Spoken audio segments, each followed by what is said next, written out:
al 5, en la continuación de nuestra serie sobre esta preciosa carta. Y vamos a hablar esta mañana bajo el tema Nuestra unión con Cristo. Primera de Pedro 2, versículos 4 al 5.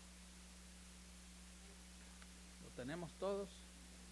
Primera de Pedro, eso está antes de Segunda de Pedro, por si eso le ayuda. ¿Lo tenemos? Y dice así la gloriosa, inerrante y siempre viva palabra de Dios. Acercándoos a Él, piedra viva, desechada ciertamente por los hombres, mas para Dios escogida y preciosa. Vosotros también, como piedras vivas, sed edificados como casa espiritual y sacerdocio santo para ofrecer sacrificios espirituales aceptables a Dios por medio de Jesucristo. Padre, te damos gracias por tu palabra. Tu palabra es viva, es eficaz. Señor, aplícala con poder cada corazón. Aplícala en cada mente y prepara nuestra voluntad para vivirla. Padre, gracias. Fortalece, edifica, salva, consuela, porque te lo pedimos en el nombre de Jesús. Y el pueblo de Dios dice, puede tomar su lugar.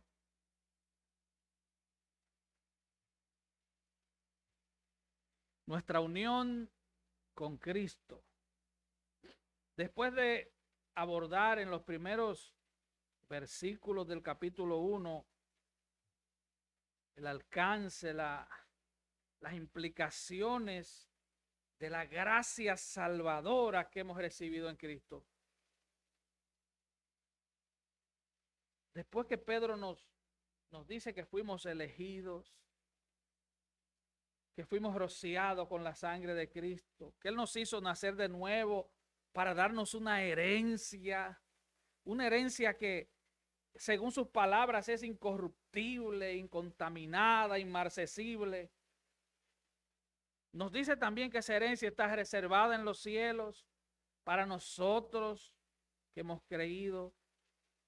El apóstol Pedro también nos dice que mientras la herencia está guardada, nosotros estamos siendo guardados por el poder de Dios para recibirla. Luego en el versículo 8, Él nos dice que nosotros amamos a Cristo aún sin haberle visto. Nuestra vida es una vida de fe. Y que esa certeza hace que nos alegremos con gozo inefable y glorioso. Luego Él pasa a decir que los profetas del Antiguo Testamento inquirieron, investigaron acerca de qué persona y qué tiempo indicaba el Espíritu de Cristo en cuanto a esta promesa.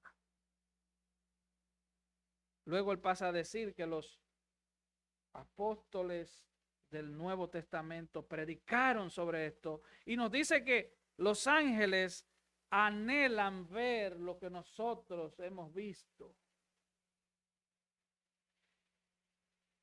En esta primera estación, en este primer tramo del capítulo 1, Pedro nos habla del alcance y las implicaciones de esta gracia salvadora. Nos está motivando a vivir una vida santa, a vivir para Él.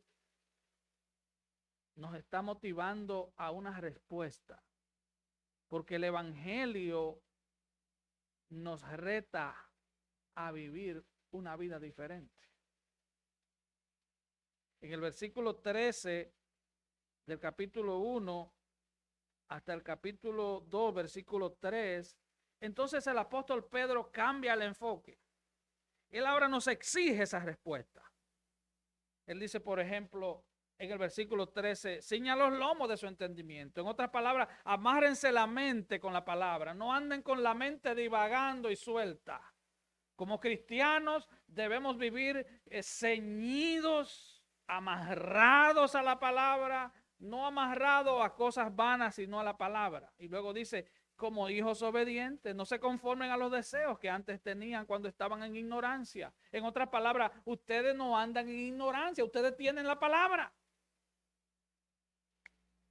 Y como consecuencia de eso, ya en el versículo 15 del capítulo 1, él dice, sean santos, porque yo soy santo. En el 17 dice, condúzcase con temor en todo el tiempo de su peregrinación por esta tierra, sabiendo que fueron rescatados de vuestra vana manera de vivir. Y el versículo 19 dice que fuimos comprados con la preciosa sangre de Cristo.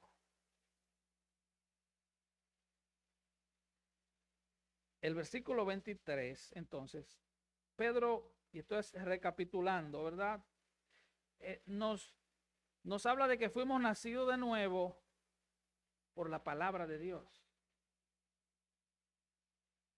Y hasta el versículo 3 del capítulo 2, Pedro nos llama a tomar decisiones. Mire, el versículo 2 del capítulo 2 dice, deseen como niños recién nacidos la leche espiritual no adulterada para que por ellas crezcan para salvación. Si es que ustedes han gustado la bondad del Señor. Pedro nos da mandamientos en todos esos versículos. Pero ahora Pedro cambia totalmente de línea. Pedro no es como Pablo. El apóstol Pablo cuando escribe como un abogado. Él comienza escribiendo de una forma tan lógica y tan directa y hasta que él no termine un tema no comienza otro. Pedro no es así. Pedro agarra un tema, lo suelta, agarra otro y después vuelve al mismo tema. Esa es la forma en que, la dinámica en que Pedro escribe. Pero recordemos que Pedro es un autor humano. El autor detrás de Pedro es Dios mismo. Toda palabra de Dios es inspirada por Dios. Es Dios el autor y él usó instrumentos humanos.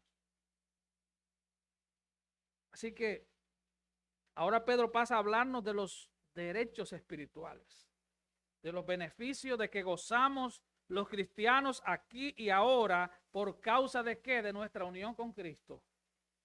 Los cristianos, aunque el mundo se enoje, somos una clase especial de personas. Los cristianos somos una clase especial de personas que disfrutamos de derechos exclusivos y de privilegios eternos. Yo quiero que usted entienda eso en esta mañana. Los cristianos son una clase especial de personas. No por su apellido, ni por su nacionalidad, ni siquiera por su buen comportamiento, sino por todo lo que acabamos de decir. Fuiste elegido por Cristo, fuiste comprado por Cristo, fuiste lavado con la sangre de Cristo. Te tienen una herencia preparada en los cielos y el poder de Dios te está guardando para recibir esa herencia. No se trata de ti, eres especial, pero no es por causa de ti, es por causa de Cristo. Y no quiero que tu ego se te suba. Quiero que alabes a Dios por los privilegios y la gracia especial de la cual disfrutamos.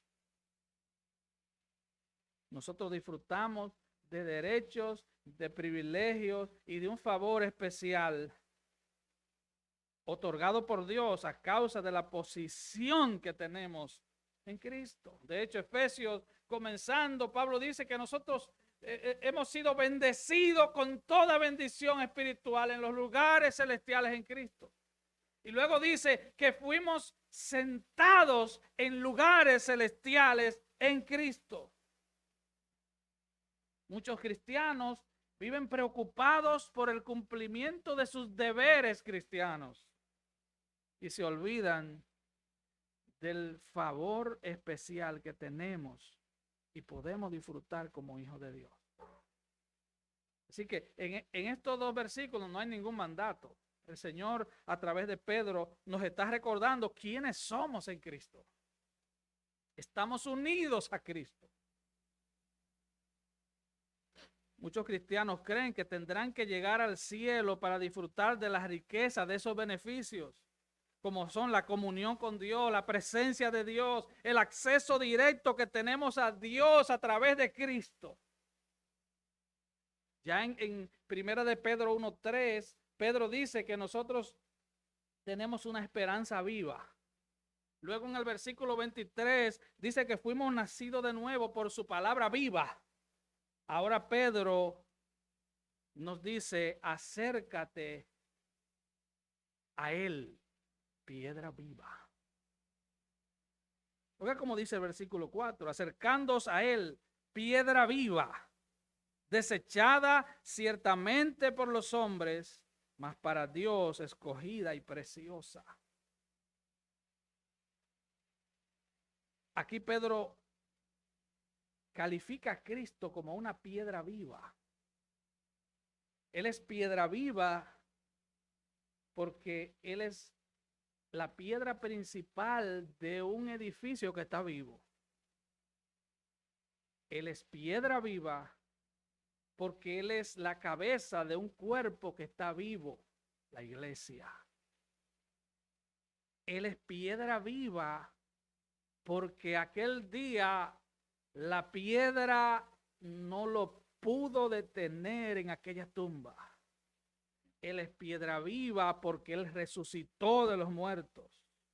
Y nosotros, solo a través de acercarnos a Cristo, podemos ingresar al reino de Dios.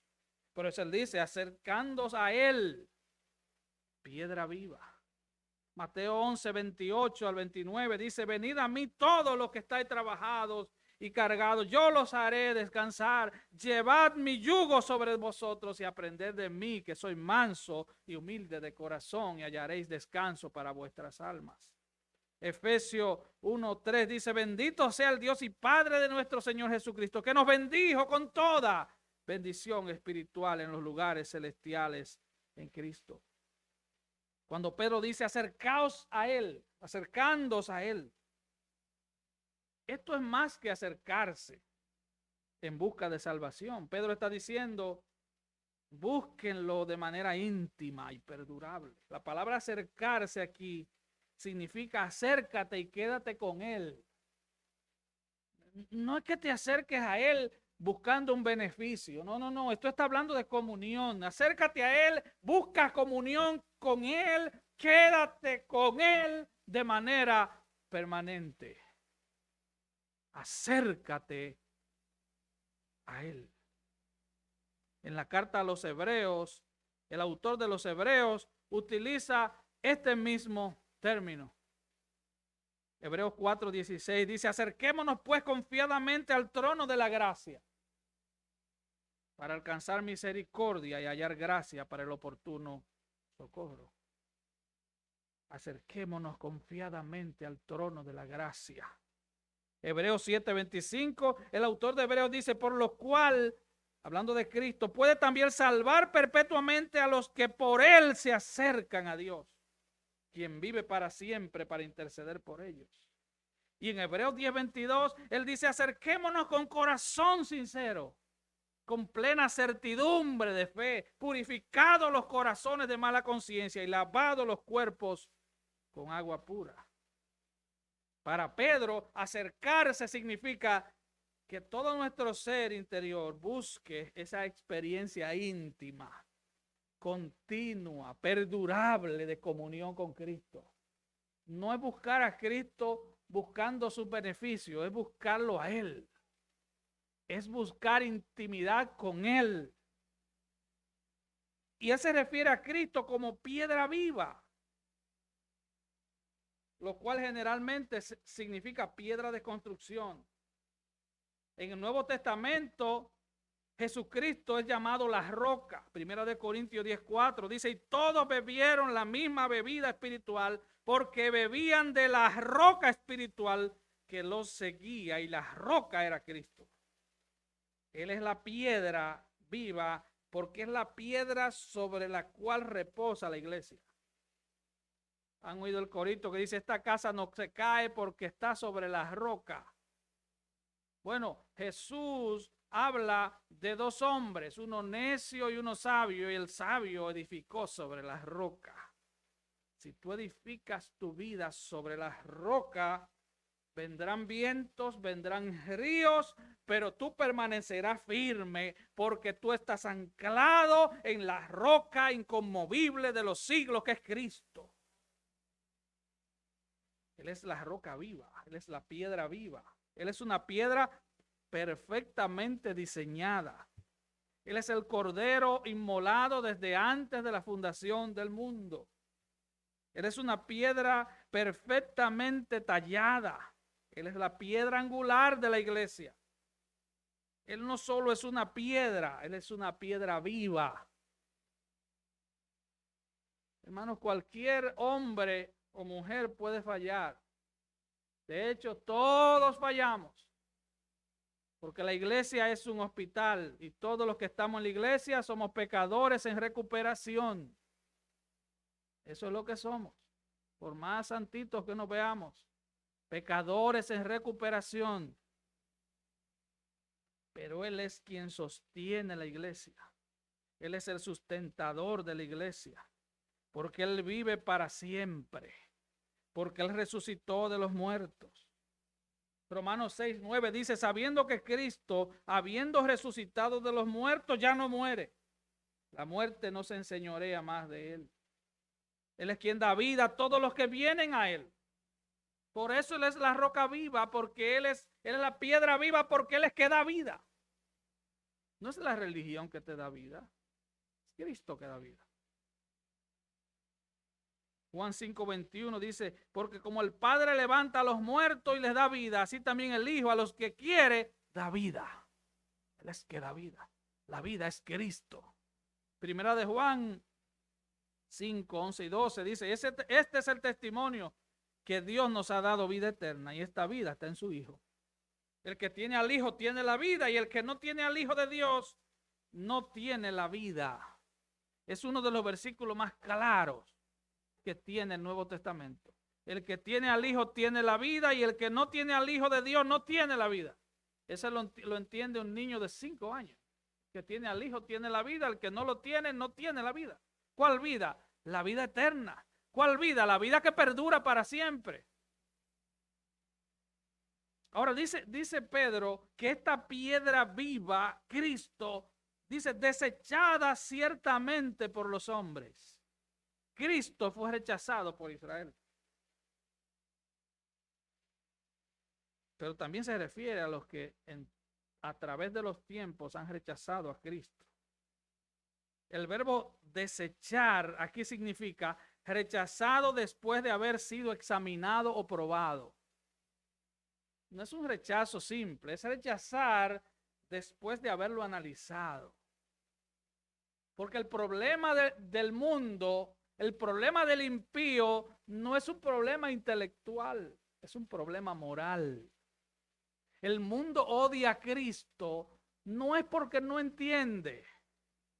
El mundo odia a Cristo porque la luz vino a este mundo y los hombres amaron más las tinieblas que la luz. El mundo odia a Cristo, odia su palabra, odia a la iglesia. Hermano, el mundo odia a Cristo porque ellos no quieren a Cristo. Porque Él es la luz. Los judíos esperaban un Mesías con poder político. Ellos esperaban a un rey con poder político, militar, que viniera y derrocara el imperio romano y le devolviera su libertad como nación. Ellos esperaban a un hombre poderoso, con un ejército poderoso. Ellos no querían un Mesías débil. Ellos no querían un carpintero. que te decía, deja tu cruz y sígueme, toma tu cruz y sígueme. Ellos no querían esa clase de Mesías. Ellos no querían un hombre que decía que iba a morir en una cruz. Hermanos, Jesús murió en debilidad, pero resucitó con poder.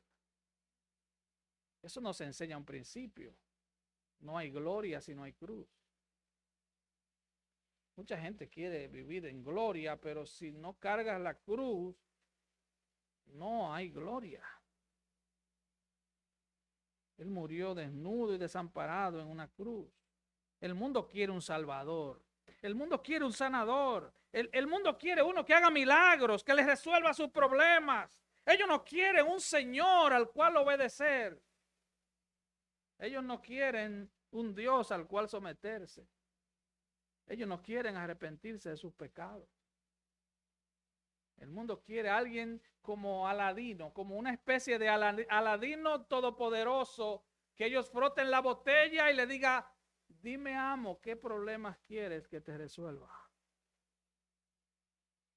Así que Israel lo desechó. Ellos pidieron a gritos, crucifíquenle y suelten a Barrabás. El mundo lo desechó, el mundo lo desecha cada día. No lo quieren como rey.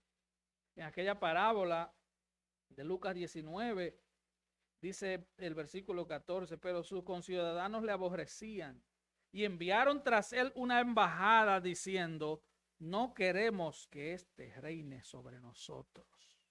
El gran problema de la humanidad es que ellos no quieren que Dios sea Dios. Ellos quieren los beneficios de Dios. De hecho, usted oye muchos impíos que dicen, bueno, yo oro toda la mañana, yo le pido a Dios por mi familia. Bueno, esa oración no pasa ni del techo de sus casas, porque Dios no tiene comunión con ellos. Dios solo escucha la oración de aquellos y aquellas que tienen comunión con Él. Y eso solo viene a través de Cristo, a través de rendirnos a Cristo.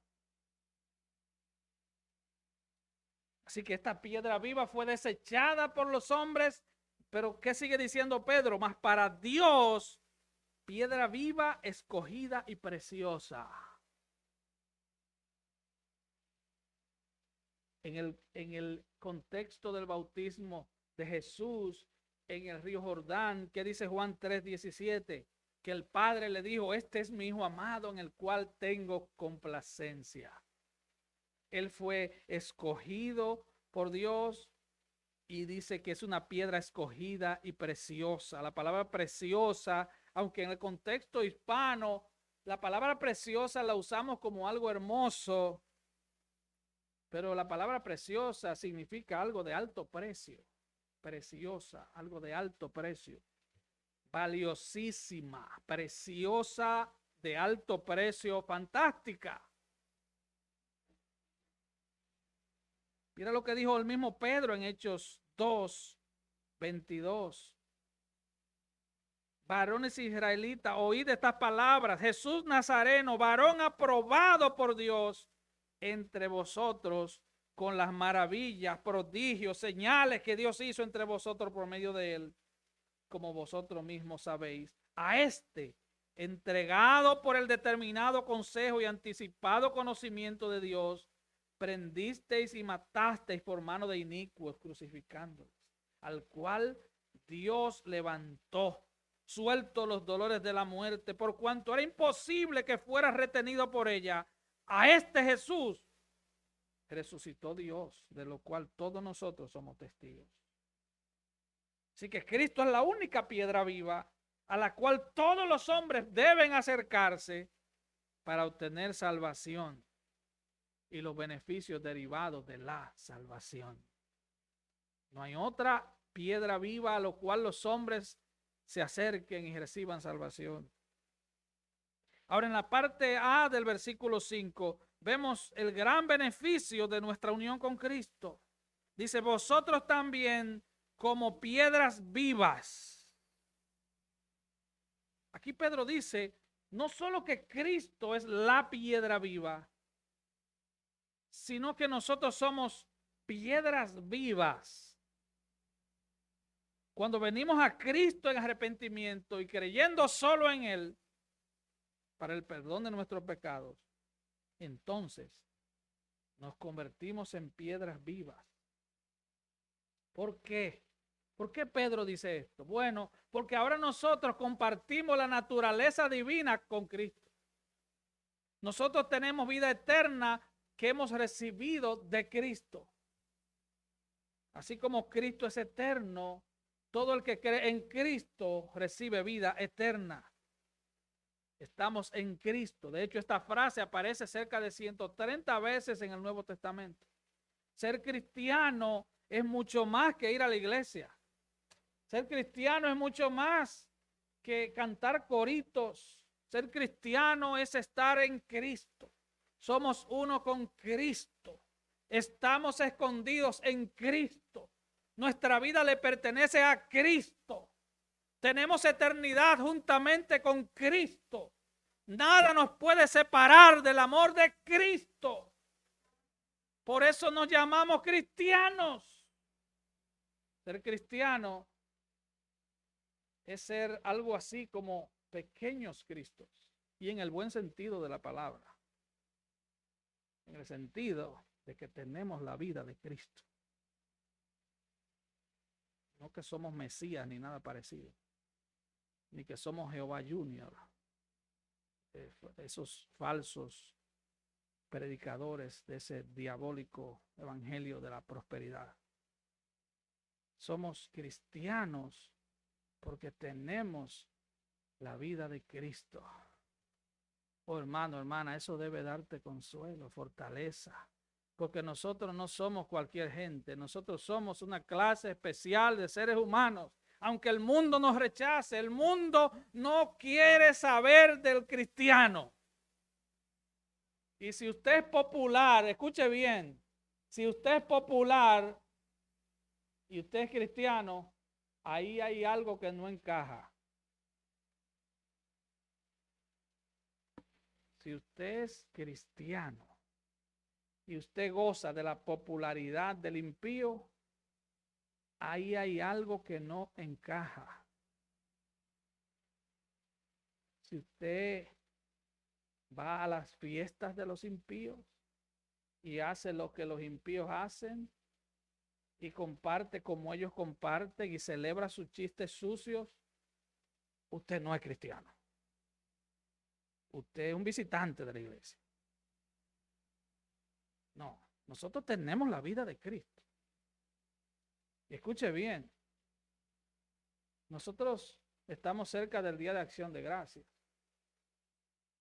Pero si usted celebra el Día de Acción de Gracias como lo celebra el impío, entonces usted no es cristiano. Hay un problema de identidad ahí. El cristiano debe hacerlo todo, no para agradar al hombre, debe hacerlo todo para la gloria de Dios. Si no lo hacemos así, tenemos un problema serio de identidad. Tenemos un problema serio. Queremos alcanzar al cielo sin soltar el mundo.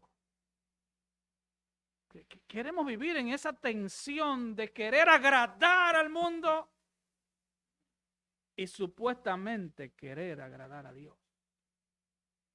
Eso es imposible, hermano. Nosotros somos piedras vivas del edificio de Dios.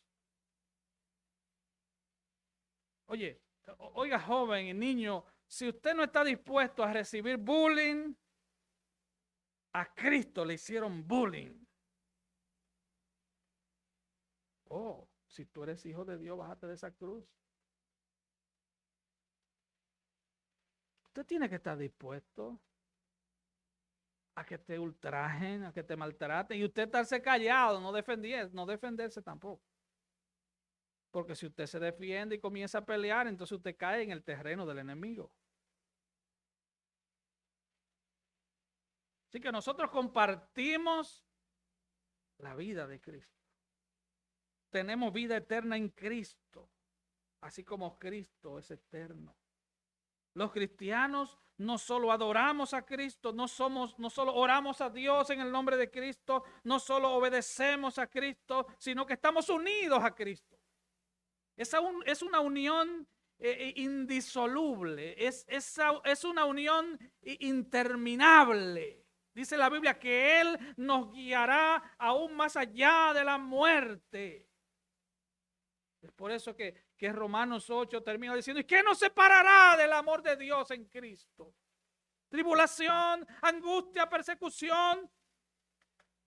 ¿Qué nos separará? Y Pablo mismo se responde, dice: por los cuales estoy seguro que ni la muerte, ni la vida, ni ángeles, ni principados, ni potestades, ni lo presente, ni lo porvenir. Y si falta algo, dice: y ninguna otra cosa creada. Porque él sabe que la lista era larga. Dice: y ninguna otra cosa creada nos podrá separar del amor de Dios que es en Cristo Jesús. Nada, porque somos de Cristo. Oiga, usted puede cojear de un pie, se puede caer de un edificio de 5 niveles, usted puede caerse de un tren. Tú estás unido a Cristo y no te va a pasar absolutamente nada fuera de la voluntad de Cristo. Tú eres piedra viva en un edificio llamado iglesia.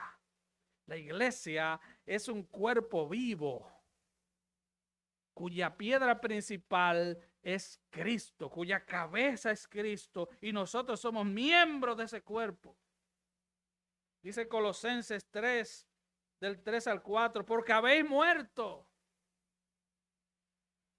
Oye, porque habéis muerto. Y luego dice: y vuestra vida está escondida con Cristo en Dios. Morimos al mundo, vivimos para Cristo. Para el mundo, somos una clase de criaturas extrañas. Ellos no entienden cómo yo no necesito alcohol para alegrarme. Cómo yo no necesito cuentos sucios para reírme.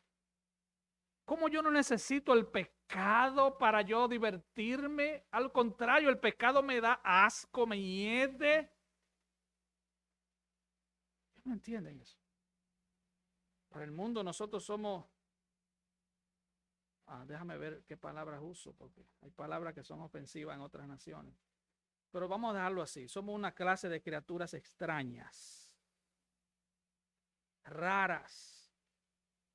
Iba a decir un bicho raro, pero eso es ofensivo en otras naciones. Pero no lo voy a decir.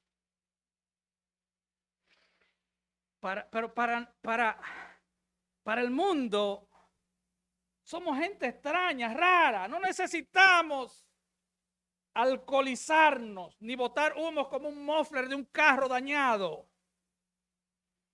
Necesitamos a Cristo.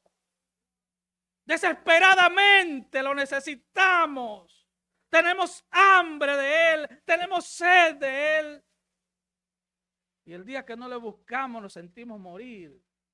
Nos sentimos como cuando el celular no se conecta y no coge carga. No cogemos carga si no vamos a la presencia de Dios. Somos una clase especial de seres humanos. Tenemos ciudadanía en los cielos, de donde esperamos a Cristo. El mundo nos mira raro, pero el Padre nos ve en Cristo. Él no mira tu nacionalidad, Él no mira tu grado intelectual, Él no mira cuánto tienes en tu cuenta bancaria, Él no mira el modelo de tu carro, Él te mira en Cristo. Dice Efesios 2:19. Así que ya no sois extranjeros ni advenedizos, sino conciudadanos de los santos y miembros de la familia de Dios, edificados sobre el fundamento de los apóstoles y profetas, siendo la principal piedra del ángulo Jesucristo mismo, en quien todo el edificio, bien coordinado, va creciendo para ser un templo santo en el Señor, en quien vosotros también sois juntamente edificados para morada de Dios en el Espíritu. Él está hablando de la iglesia como cuerpo. La iglesia es un cuerpo. Por eso, cuando un hermano sufre, nosotros sufrimos. Cuando un hermano recibe una bendición, nosotros nos alegramos. Cuando a mí dejó de dolerme la espalda, todas las otras partes de mi cuerpo se alegraron. Cuando yo solté el bastón y solté el andador y comencé a caminar derecho, mi cabeza se alegró. Mis dientes me lo hicieron saber porque salió una sonrisa. Así es la iglesia. Si tú eres miembro del cuerpo, tú te alegras de la bendición de tu hermano. Tú te alegras cuando tu hermano prospera y tú te entristeces cuando tu hermano está triste. Y si no pasa eso, tú no eres miembro del cuerpo. Porque el cuerpo de Cristo no tiene prótesis. O eres miembro o no eres miembro. O sea, no hay tal cosa como un pie postizo en este cuerpo. Tú eres o no eres. Esto no estoy hablando de perfección, porque aquí todos somos cojos de algún pie. Pecadores en recuperación. Miserables pecadores en recuperación. Salvo por gracia, por pura gracia. No por nada que tenga que ver contigo o conmigo, sino por gracia. Pablo lo dice de esta manera, gratuitamente por gracia. Pero Pedro sigue diciendo que somos casa donde Dios habita. Mire donde dice la parte B del versículo 5, dice, sed edificados como casa espiritual y sacerdocio santo. Ahora él está hablando de nosotros como personas. Dios no admite incrédulos en la comunión íntima con Él. Solo los redimidos, los que conocen a Dios a través de Cristo, pueden disfrutar de este privilegio de tener acceso a Dios, de poder hablar con Dios y saber que Él te está oyendo. Poder hablar con Dios. Yo recuerdo aquella vez que me caí de un techo altísimo y en el camino al piso yo dije, Jesús, ayúdame. Oye, Jesús me escuchó. Sí, Él me escuchó. Sí, tú puedes hablar con Dios. Tú si eres cristiano, tú hablas con Dios en cualquier circunstancia, en cualquier emergencia, y Él te escucha porque tú estás en comunión con Él. Hermano, lo más difícil de nuestra vida cristiana es vivir en comunión con Él. Eso es lo más difícil y es lo más necesario. Vivir en comunión 24/7. Comunión con Él. Aleluya. Tener acceso a la presencia de Dios. Tener acceso directo a su presencia. Mire lo que dice el Salmo 7:11. Dios es justo y Dios está irado contra el impío todos los días. Él está irado contra el impío. Él está enojado con el impío. Bueno, lo dice mi Biblia. Salmo 7:11. Y luego dice el 12, y si no se arrepiente, Él afilará su espada. Armado tiene ya su arco y lo ha preparado. Qué bueno que el Señor nos sacó de esa fila. Eso es para que nosotros nos alegremos en Él. Y dice el versículo 13, asimismo ha preparado armas de muerte y ha labrado saetas ardientes. O sea, el que no tiene a Cristo tiene razón para vivir asustado, atemorizado, no con el COVID, no con un dolor de cabeza. Debería esconderse debajo de un puente cuando le duela la cabeza. Porque el Dios de los cielos dice, si no te arrepientes, yo afilaré mi espada, mi arco está preparado y he preparado armas de muerte. Aleluya. El impío tiene razón en estar atemorizado. Nosotros tenemos razón en estar alegres. Nosotros tenemos razón en estar seguros. Porque nosotros somos, según dice ahora Pedro, casa espiritual donde habita Dios. Dice Efesios 2:12, En aquel tiempo, hablando de nuestra vida anterior, estabais sin Cristo, alejado de la ciudadanía de Israel y ajeno de los pactos de la promesa, sin esperanza y sin Dios. Pero ahora en Cristo, ustedes que en otro tiempo estaban lejos, habéis sido hechos cercanos por la sangre de Cristo.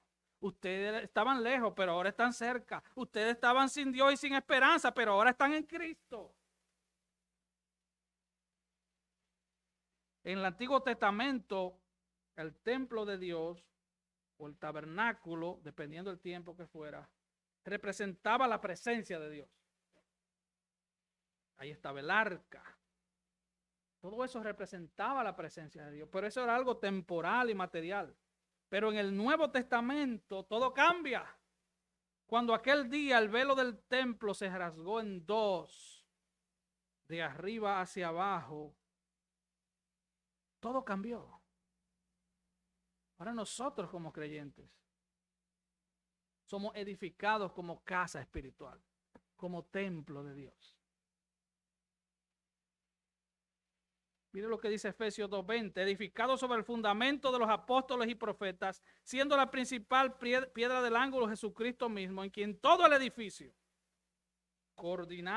bien coordinado, va creciendo para ser un templo santo en el Señor. Primera de Corintios 6:19, ¿o ignoráis que vuestro cuerpo es templo del Espíritu Santo, el cual está en vosotros, el cual tenéis de Dios, y que no soy vuestro, porque habéis sido comprado por precio? Y él dice luego, glorificad pues a Dios en vuestro cuerpo y en vuestro espíritu.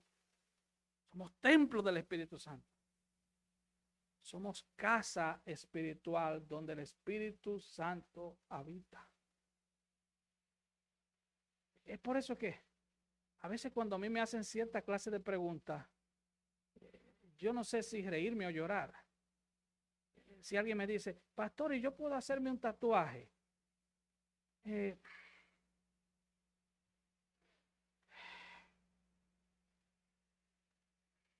Bueno, tú eres templo del Espíritu Santo. Pastor, ¿qué ropa yo debo ponerme? Bueno, tú eres templo del Espíritu Santo. Yo no sé, tú eres templo del Espíritu Santo. Si eres cristiana o cristiano. La Biblia no es un libro de modas.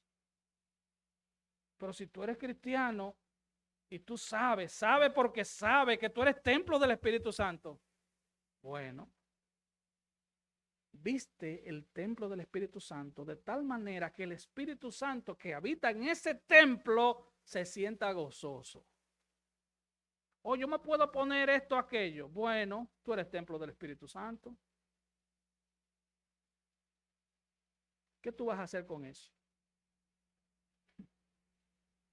Tú eres templo del Espíritu Santo. Tú vas a andar enseñando tu cuerpo y provocando a los hombres. Bueno, si tú eres cristiana y eres templo del Espíritu Santo, entonces ahí hay problema. Ahí hay un problema serio. Pedro dice, ustedes están siendo construidos como casa espiritual y sacerdocio santo. Ustedes están siendo construidos.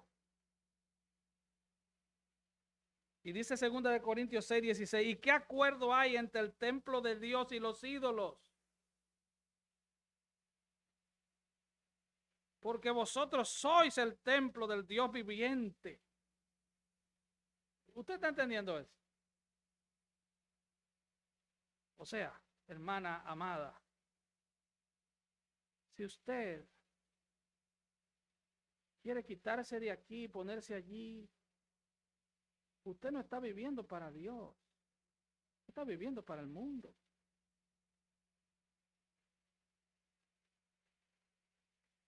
¿Sabía usted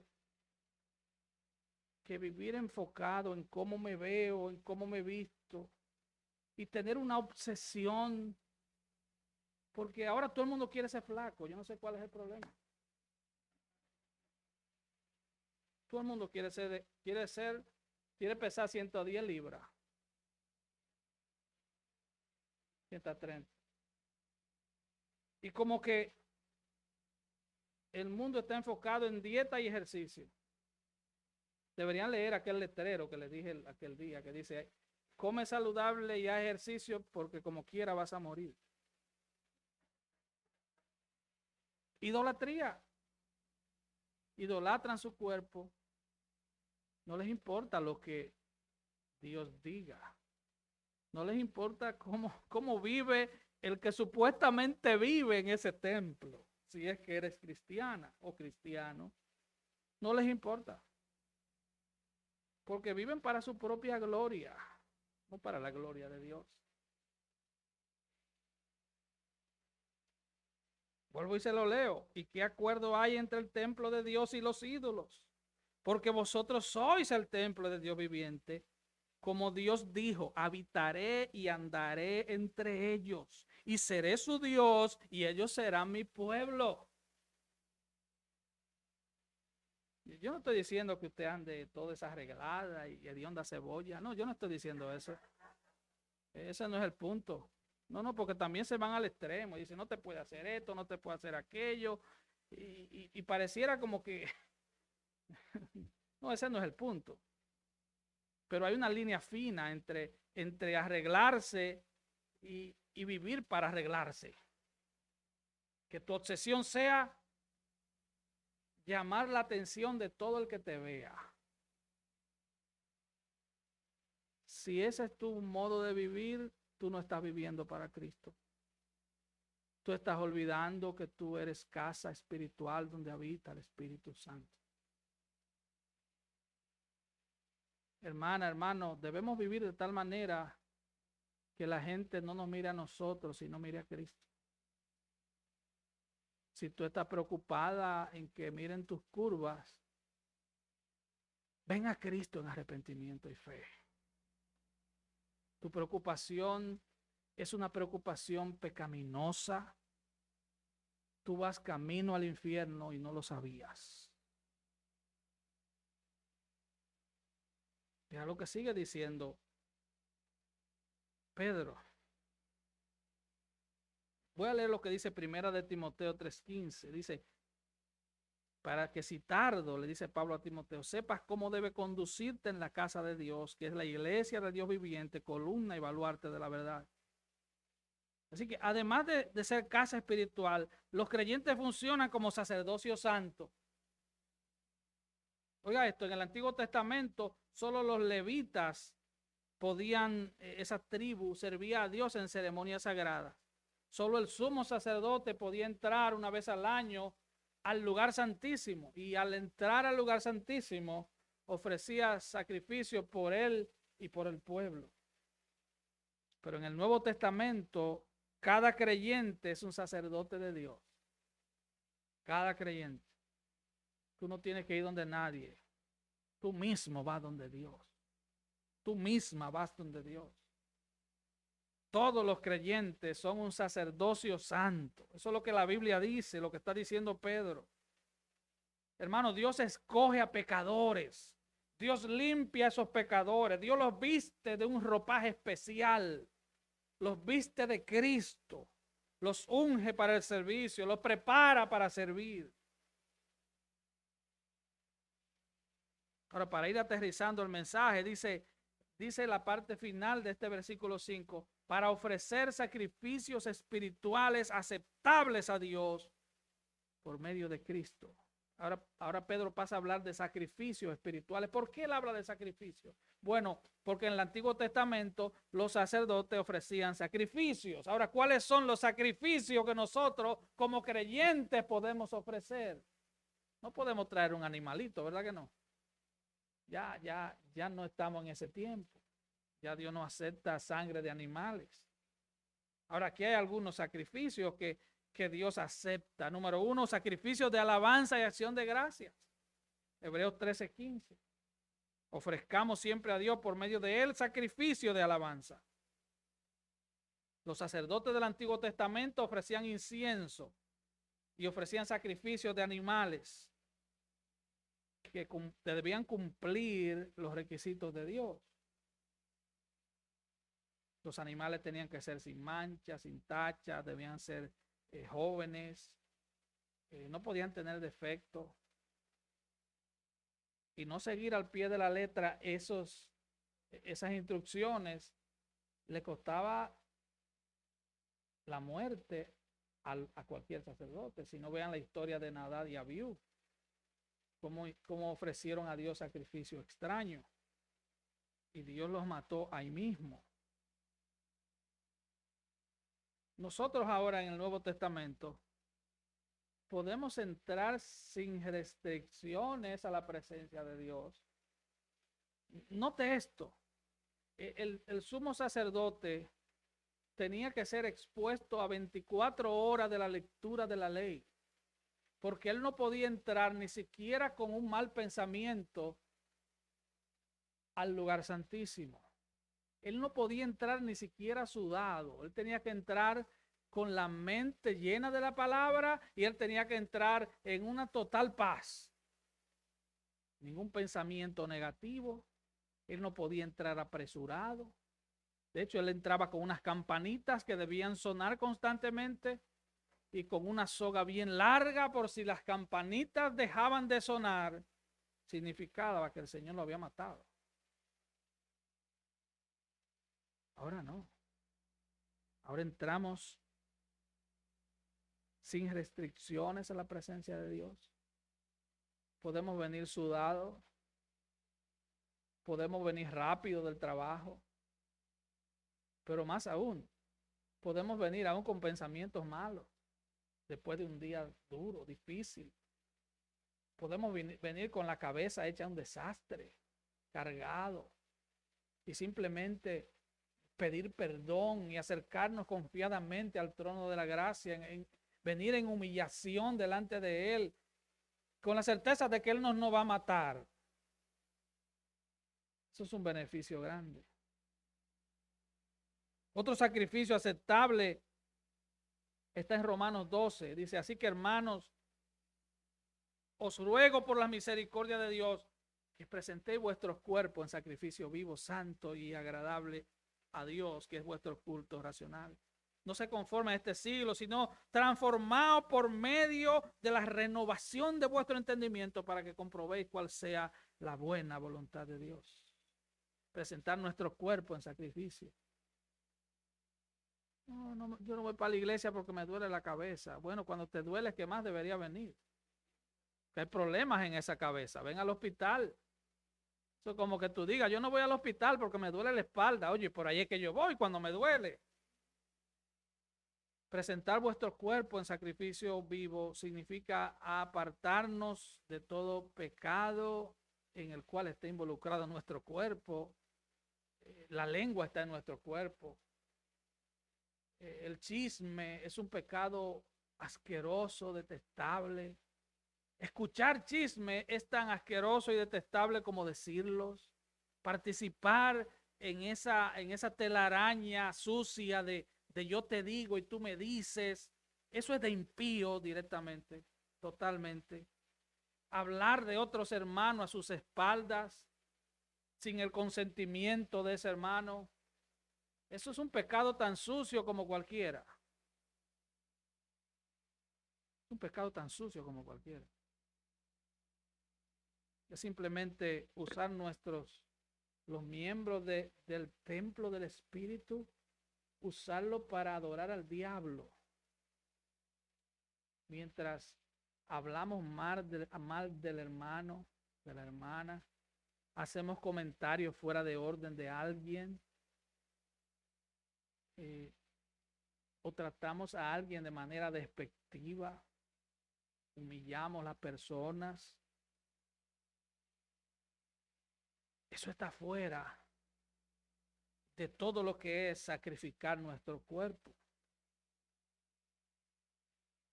Ahora en Hebreos 13:16 dice, y de hacer el bien y de la ayuda mutua no os olvidéis, porque de tales sacrificios se agrada a Dios. Dios quiere que hagamos bien.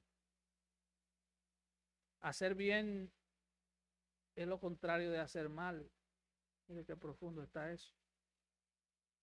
Hacer bien es de manera voluntaria, de manera intencional, proponernos hacerle la vida más fácil a alguien.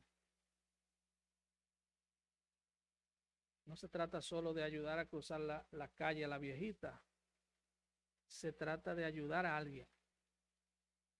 De cada día preguntarle a Dios, Señor, dirígeme a ver a quién puedo bendecir en este día. Por eso dice hacer el bien y ayuda mutua. Y otro sacrificio, y con esto termino, otro sacrificio espiritual que continuamente debemos ofrecer a Dios es la oración. Y cuando yo digo que la oración es un sacrificio, es porque es algo que Dios recibe. No es porque debemos verlo como una obligación. No debemos verlo como una obligación.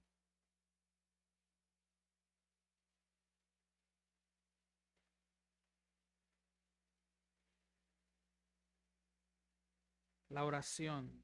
Dice Apocalipsis 8:3. Otro ángel vino entonces y se paró ante el altar con un incensario de oro y se le dio mucho incienso para añadirlo a las oraciones de todos los santos sobre el altar de oro que estaba delante del trono. Y la mano del ángel subió a la presencia de Dios el humo del incienso con las oraciones de los santos. La oración de los santos aquí la vemos mezclada con el incienso que los ángeles tenían. Y dice Juan en Apocalipsis que él veía las oraciones de los santos subir a la presencia de Dios. Hermano, tú y yo tenemos ese privilegio de orar,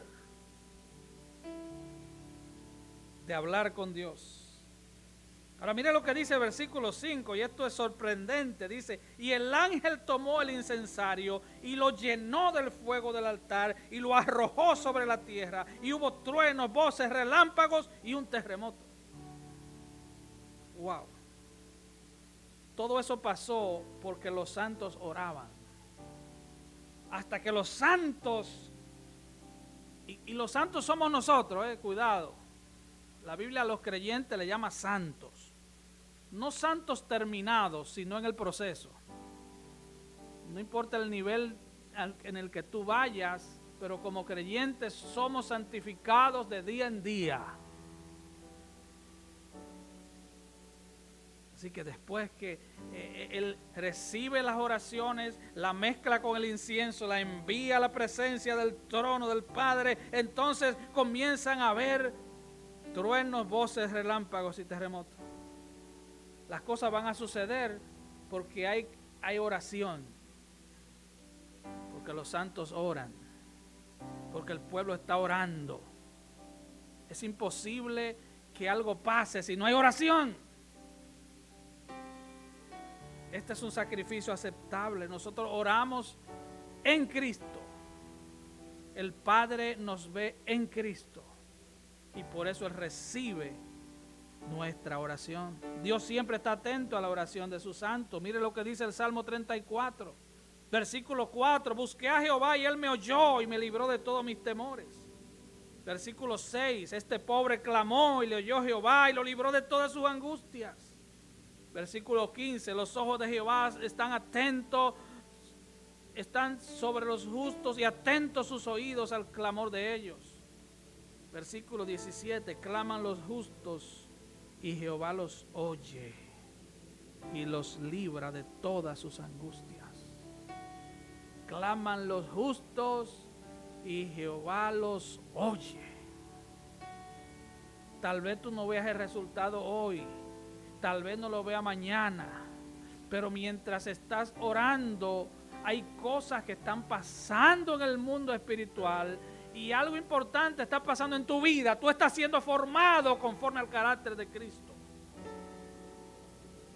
Crisóstomo, el padre de la iglesia y arzobispo de Constantinopla, dijo estas palabras: el poder de la oración ha sometido la fuerza del fuego, ha refrenado la furia de los leones, ha extinguido guerras, ha expulsado demonios, ha roto las cadenas de la muerte, ha expandido las puertas del cielo, ha mitigado enfermedades, ha rescatado ciudades de la destrucción, ha suspendido al sol en su curso. La oración es una cubierta protectora totalmente eficaz, una mina que nunca se agota, un cielo al que las nubes no pueden oscurecer. un cielo tranquilo ante la tormenta. La oración es el origen, la fuente y la madre de 1000 bendiciones. Como creyentes del nuevo pacto estamos unidos a Cristo.